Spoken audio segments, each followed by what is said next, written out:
Si tenemos un desencanto en la actualidad porque no tenemos ya intelectuales activos, a lo mejor añoramos que con un Chávez hubiera un Pierre Dieu de La Rochelle o un Paul Eluard al lado de Stalin, una inteligencia que pudiera dirigir y por lo menos darnos la ilusión de un imaginario a dónde dirigirnos.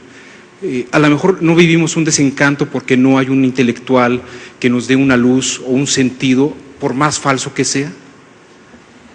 Je voudrais répondre très brièvement aux trois questions qui ont été brevemente a las tres preguntas que fueron planteadas. Primera pregunta, ¿se falta de intelectuales que nos puedan dar una luz? Primero, no estoy seguro que el papel de los intelectuales es dar una luz. Y creo que una de las grandes lecciones del siglo XX es que esos maestros muchas veces fueron malos maestros y que es tanto que es mejor que tengamos menos que antes. Tan solo en América Latina, las grandes mentes que pensaban realmente cuántos tienen que han dado pensamiento al mundo. Por ejemplo, Octavio Paz, que todavía estaba ahí hace poco tiempo, ya sea Carlos Fuentes hoy o Mario Vargas Llosa, aquí grandes intelectuales, y no creo que sea el problema sea que se falten intelectuales. ¿Qué es el título de la mesa, de la no mesa de hoy? Barbarismo, pensamiento y sentido. Ok, hay una frase en francés, una expresión que dice poner los pies en el plato, mettre les pieds dans le plat, poner los pies en el plato, que quiere decir abrir su boca. Voy a tratar de hacer eso con las tres palabras de este título. La barbaridad, primero, he leído en el pequeño programa que he encontrado ayer anoche llegando de París en mi hotel, que la barbaridad era siempre rústica, sin cultura, sin palabra, y que la propiedad de la barbaridad era de ser sin cultura. Sí y no. A veces es así. Carlos Castaño en Colombia, los militares, el amiral Macera, el general Videla de los 70 en Argentina, eran torsionarios sin pensamiento, sin inteligencia, sin palabras. Pero hay también estas gentes que yo he llamado en el primer libro que publiqué, muy antes que se acuerda usted, desgraciadamente, la barbaridad con rostro humano. Los peores, les pires barbares, los peores de los bárbaros son los que precisamente tienen rostro humano, que precisamente se exprimen con palabras y que precisamente son peligrosos porque articulan su barbaridad con cultura, con palabras y con inteligencia. No lo voy a hacer el dibujo, pero el stalinismo, el hitlerismo, todo lo que sabemos de, por ejemplo, el, entre comillas, ministerio de la concepción del mundo de Hitler o de Ernst Jünger, eran gente de cultura. Y en el otro sentido, si usted mira a los que han ponido el motor del stalinismo, del post-stalinismo, de los peores crímenes del maoísmo, no eran gente sin palabra, no eran gente incultos, pero lo contrario. Y yo los podría desmontar, by the way, que, por ejemplo, en Camboya, que fue uno de los peores genocidios después de la Segunda Guerra Mundial, Pol Pot y los suyos, este señor Dush, que tuvo su proceso, su juicio muy recientemente, eran gente que fueron tan bárbaros porque habían leído Lacan, habían leído Althusser, habían tenido sus estudios en París a la Sorbonne, y etcétera, etcétera. Entonces, primero, barbarismo no es tan inculto y tan rústico como se dice. Pensamiento. No soy seguro que se puede decir así tan sencillamente que el pensamiento es una garantía, un visa contra la violencia y contra la tontería y contra el crimen. No es verdad. El pensamiento no es un talismán, no es un laissez-passer, dejar pasar, para para evitar la barbaridad.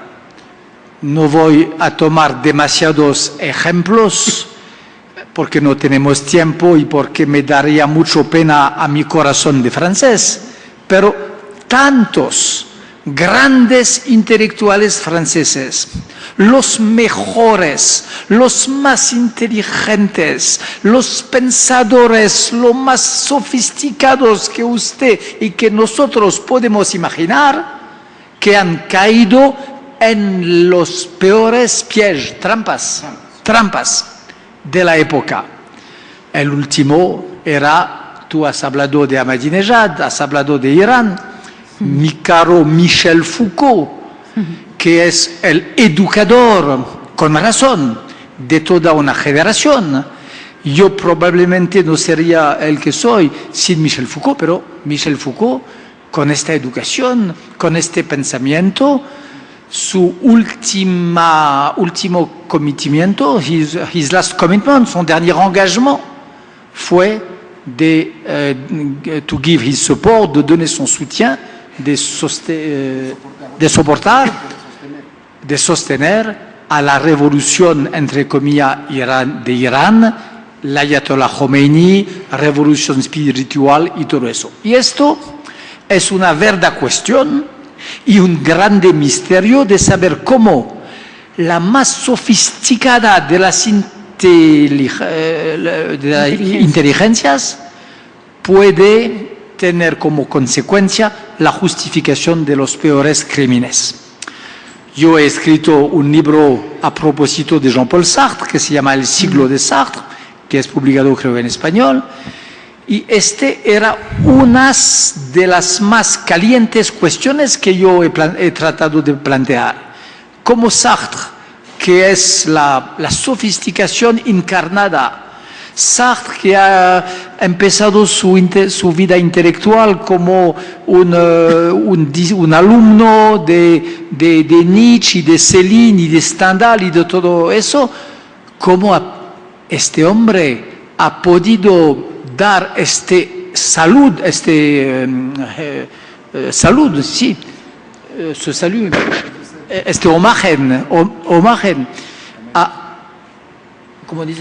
homenaje a Fidel Castro en un texto admirablemente escrito, pero estupendamente estúpido, que se llamaba Ouragan sur le sucre, huracán, tornado sobre el azúcar.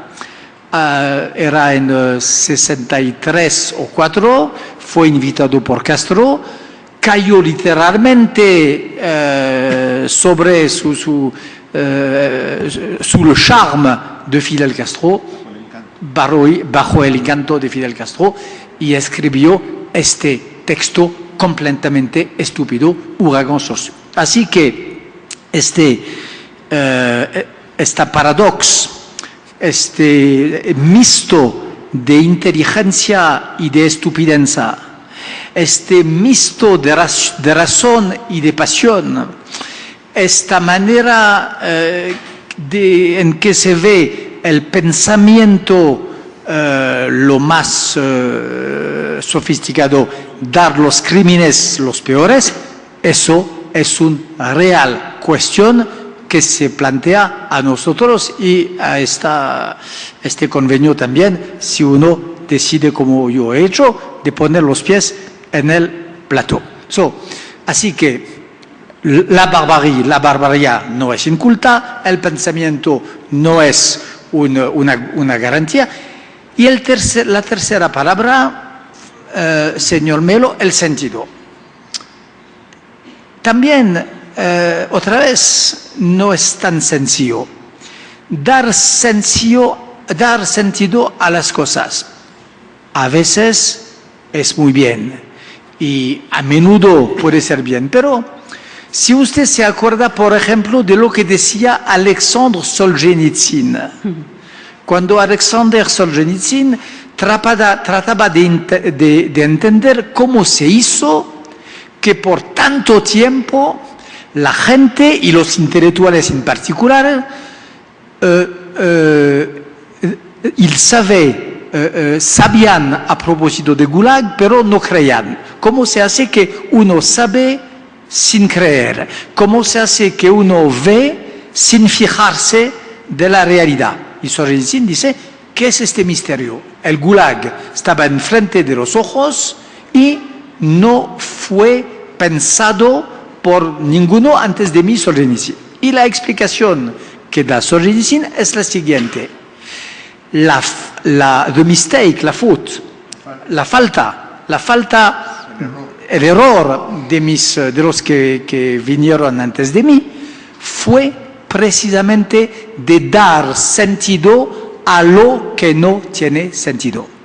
¿Qué quería decir Solzhenitsyn? Quería decir que enfrente del dolor de la gente, enfrente del horror de la historia, enfrente del daño de la humanidad, el daño como un grande D, hay dos actitudes. La actitud que consiste en dar sentido, Solzhenitsyn dice que es el mejor medio de hacer que este horror está aceptada. Si tiene sentido, quiere decir que es casi natural. Si es casi natural, es casi normal. Si es normal, es admitida y la gente no tiene que revoltar y está integrado al orden del mundo. Y Solzhenitsyn decía, la única manera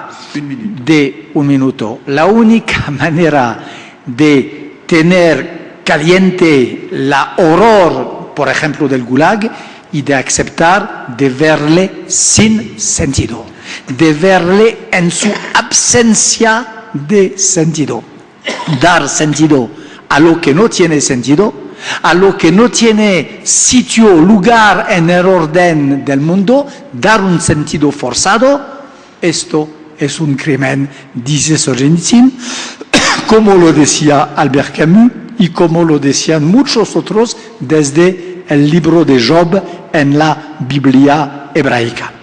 Entonces, yo propongo de tomar estos tres términos y de tratar de trabajar los tres en un sentido, puede ser un poco menos sencillo que el que tenemos a primera vista.